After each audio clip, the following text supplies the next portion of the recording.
Hello అందరికీ, welcome back to my channel Mounika's vlogs. ఈరోజు special recipe వచ్చేసి basic sponge cake.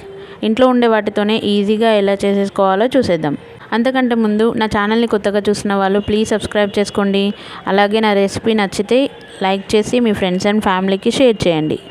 Same like bakery స్టైల్లో దొరికేలాగా ఈ కేక్ని ఇంట్లోనే ఏ విధంగా తయారు చేసుకోవాలో ఇప్పుడు చూసేద్దాం. ఆ ప్రాసెస్ కోసం 1/2 కప్ షుగర్ని మిక్సీ జార్లో వేసుకొని దీన్ని ఫైన్ పౌడర్ లాగా చేసుకోవాలి.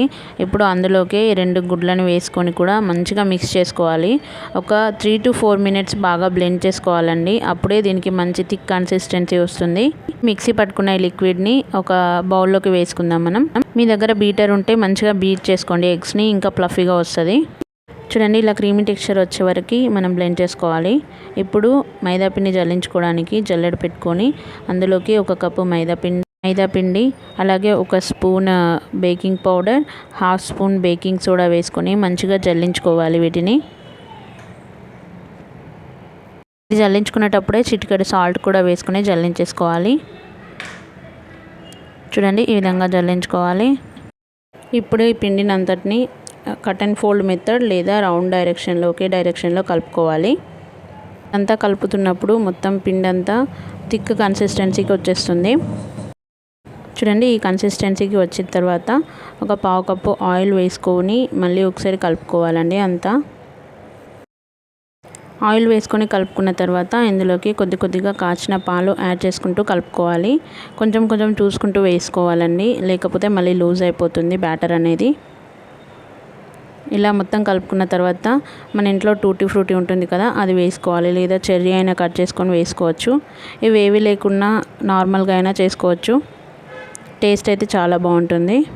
ఈ విధంగా ఒకసారి మొత్తం అంతా కలిపేసుకోవాలండి. ఇదంతా కలిపి పక్కన పెట్టుకొని ఇప్పుడు కేక్ బేక్ చేసుకోవడానికి ఒక మౌల్ తీసుకొని అందులోకి బటర్ పేపర్ వేసుకొని కొంచెం నెయ్యి వేసుకొని అప్లై చేసుకోవాలి. లేదా నూనె అయినా వేసుకొని ఇలా స్ప్రెడ్ చేసుకోండి.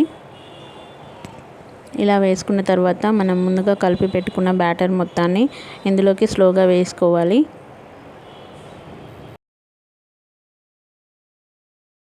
ఈ విధంగా వేసుకొని మంచిగా ట్యాప్ చేసుకోవాలండి దీన్ని మొత్తాన్ని. ఇలా ట్యాప్ చేసుకున్న తర్వాత మళ్ళీ పైనుంచి కొంచెం టూటీ ఫ్రూటీ యాడ్ చేసుకోండి. నా దగ్గర అయితే చాకో చిప్స్ కూడా ఉన్నాయి. నేను చాకో చిప్స్ కూడా యాడ్ చేసేసుకుంటున్నాను పైన. అలాగే కొన్ని డ్రై ఫ్రూట్స్ని కూడా మంచిగా చిన్నగా తురుముకొని వేసుకోవాలి. టాపింగ్స్ ఏమీ లేకపోయినా బాగుంటుందండి. స్పాంజ్ కేక్ కాబట్టి సింపుల్గా తినేసేయచ్చు. ఇప్పుడు 10 minutes ప్రీ హీట్ చేసుకున్న ఓవెన్లోకి 180 degrees దగ్గర అండ్ 30 minutes పెట్టుకొని బేక్ చేసుకోవాలండి. మీరు స్టవ్ పైన చేస్తున్నట్టయితే 10 నిమిషాలు గిన్నె వేడి చేసుకున్న తర్వాత అందులోకి పెట్టేసుకోవాలి. నాకైతే 30 minutesకి బేక్ అయిపోయిందండి కేక్ అనేది. ఇలా చాకు లేదా టూత్పిక్తో గుచ్చి చూడండి, క్లీన్గా వచ్చేస్తే కేక్ రెడీ. ఒకవేళ ఇంకా తడిగా ఉంటే మీరు ఇంకొక 10 minutes పెట్టి హీట్ చేసుకోవచ్చు. నేను కట్ చేసి చూపిస్తాను చూడండి, పీస్ అనేది ఎంత ఫ్లఫీగా వచ్చిందో. అసలు బీటర్ లేకపోయినా కూడా మనం మిక్సీ జార్లో పట్టేసుకుంటే సరిపోతుంది. ఈ విధంగా స్పాంజ్ కేక్ రెడీ అవుతుందండి. చూడండి ఎంత స్పాంజ్ ఇలా ఫ్లఫీగా ఉందో. చాలా బాగుందండి టేస్ట్ అయితే. మా ఇంట్లో అందరికీ నచ్చింది.